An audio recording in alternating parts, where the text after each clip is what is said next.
BBMP news 9ಗೆ ಸ್ವಾಗತ. ಮೊದಲಿಗೆ ಮುಖ್ಯಾಂಶಗಳು. ಎಚ್.ಕೆ. ಪಾಟೀಲ್ ಅವ್ರು ನಿಮ್ದೇನು ಫ್ಯಾಕ್ಟ್ರಿ ಇದೆಯಾ? ಇಲ್ಲ 81 ಇದೆ ಪಾಟೀಲ್ರ. ಈಗ 81 ಯಾರು ಬೇಜಾರು ಮಾಡ್ಕೊಂಬದ್, ನಂದು ಕಾರ್ಖಾನೆನೂ ಇಲ್ಲ, ನಾನು ಕಬ್ಬು ಬೆಳೆಯಲ್ಲ, ಎರಡೂ ಇಲ್ಲ, ನಾನು ಕಬ್ಬುನೂ ಇಲ್ಲ ಕಾರ್ಖಾನೆನೂ ಇಲ್ಲ ನಂದು. 81 ಕಾರ್ಖಾನೆ ಇದೆ, ಲಾಸ್ ಆಗ್ತಾ ಇದೆ. ನಾನು ನೋಡಿದೆ ಪತ್ರಿಕೆಯಲ್ಲಿ, ನೆನ್ನೆನೂ ಕೂಡ ನನ್ನ ಹತ್ರ ಬಂದಿರು, ಲಾಸ್ ಆಗ್ತಾ ಇದೆ ಅಂತ.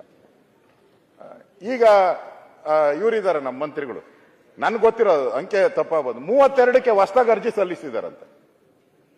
32 ಹೊಸ ಕಾರ್ಖಾನೆ ಮತ್ತೆ 32 ಬೇಕು ಅಂತ ಹೇಳ್ಬಿಟ್ಟು ಅರ್ಜಿ ಸಲ್ಲಿಸಿದ್ದಾರೆ. ಶಿವಾನಂದ ಪಾಟೀಲ್ರ ಅವ್ರು ಸಲ್ಸವ್ರೆ ಅಂತೀರಾ?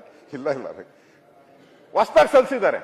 ಲಾಸ್ ಆಗ್ತಾ ಇದೆ, ಅನ್ಯಾಯ ಆಗ್ತಾ ಇದೆ, ನಡ್ಸಕ್ಕಾಗ್ತಾ ಇಲ್ಲ ಕಾರ್ಖಾನೆ, ಮತ್ತೆ ಹೊಸದಾಗಿ ಅರ್ಜಿ ಸಲ್ಲಿಸಿದ್ದಾರೆ, ಹೊಸ ಕಾರ್ಖಾನೆಗಳು ಬೇಕು ಅಂತೇಳಿ. ಇಲ್ಲಿ ರೈತರು ಹೇಳ್ತಾ ಇದ್ದಾರೆ ನಮಗೆ ಲಾಸ್ ಆಗ್ತಾ ಇದೆ ಅಂತ, ರೈತರು ಹೇಳ್ತಾ ಇದ್ದಾರೆ, ಫ್ಯಾಕ್ಟ್ರಿ ಮಾಲೀಕರು ಇಬ್ರು ಲಾಸ್ ಆಗ್ತೈತೆ ಅಂತ ಹೇಳ್ತಾರೆ. ನೀವು ಜಡ್ಜ್ ಆಗಿ ಕೂತಿದ್ದೀರಾ. ಈಗಲ್ಲಿ ಸತ್ಯ ನಿಮಗೂ ಗೊತ್ತಿರುತ್ತೆ. ನಾನು ಹೇಳೋವಂಥದ್ದು, ಇಲ್ಲಿ ಮಾಲೀಕರು ಅವ್ರದ್ದು ನೋಡ್ಬೇಕು, ಅದು ಬೇರೆ ಪ್ರಶ್ನೆ. ಆದರೆ ಹೆಚ್ಚಾಗಿ ನಾವು ರೈತರ ಕಡೆ ಗಮನ ಕೊಡಬೇಕು. ಅವ್ರಿಗೆ ಆಗ್ತಾ ಇರೋ ಅನ್ಯಾಯ ಆದರೂ ಸರಿಪಡಿಸ್ಬೇಕು. ತಾವು ಹೇಳಿದ್ರಿ ಎಲ್ಲ ಕಡೆ ವೇಯಿಂಗ್ ಮಿಷಿನ್ ಇದೆಯಲ್ಲ, ಅಲ್ಲೇ ಮೋಸ ಮಾಡ್ತಾರೆ ಅಂತ.